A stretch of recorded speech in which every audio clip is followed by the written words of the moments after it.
drive the same route for 20 years and still miss the fastest route if you've never looked at a map.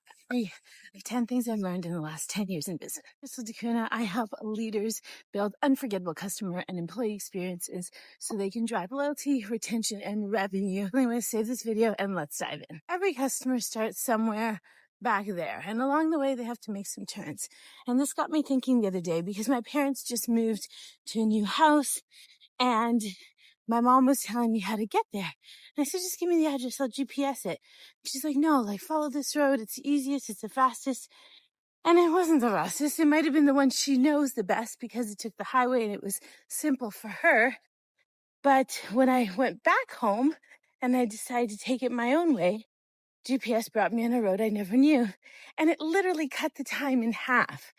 And so it was a really great example of understanding your customer journey because, if you've been doing what you've always done for the last 20 years, you believe you know your journey of your customer because, hey, they're buying, things are still happening.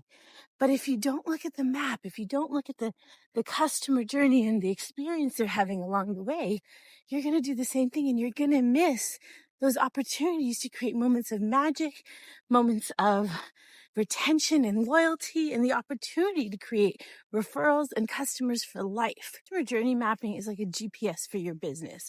And without it, you can get lost. And, sometimes we need to course correct, my friends, because when you're not able to understand the emotional experience that your customers are going on, you can miss those moments of opportunity, those moments of magic that you can create. And sometimes it's the littlest things that just help create that loyalty and that retention. Like if we're not really understanding the journey they're going on, we could be losing time, we could be losing money and resources because we don't know any other way. So similar to my driving experience, when you look at the map and you're able to visualize and see the things that you didn't know existed, like a road that my mom would have never have thought of because it was on the other side, it was down the canal, and she just wouldn't have ever thought of that road because she's never looked at a map.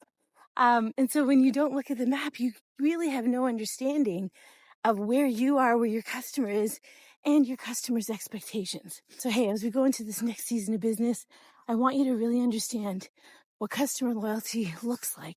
And to do that, we have to understand the emotional experience they're going on. But I often usually start with journey mapping your employee experience when I'm working with businesses, because when we can understand our employee experience and cultivate this culture of success and design delight for them, then of course it's got a ripple effect. And if you're ready to start mapping the journey and understanding the experience that your customers are going on, click the link below and I'll see you at my next workshop.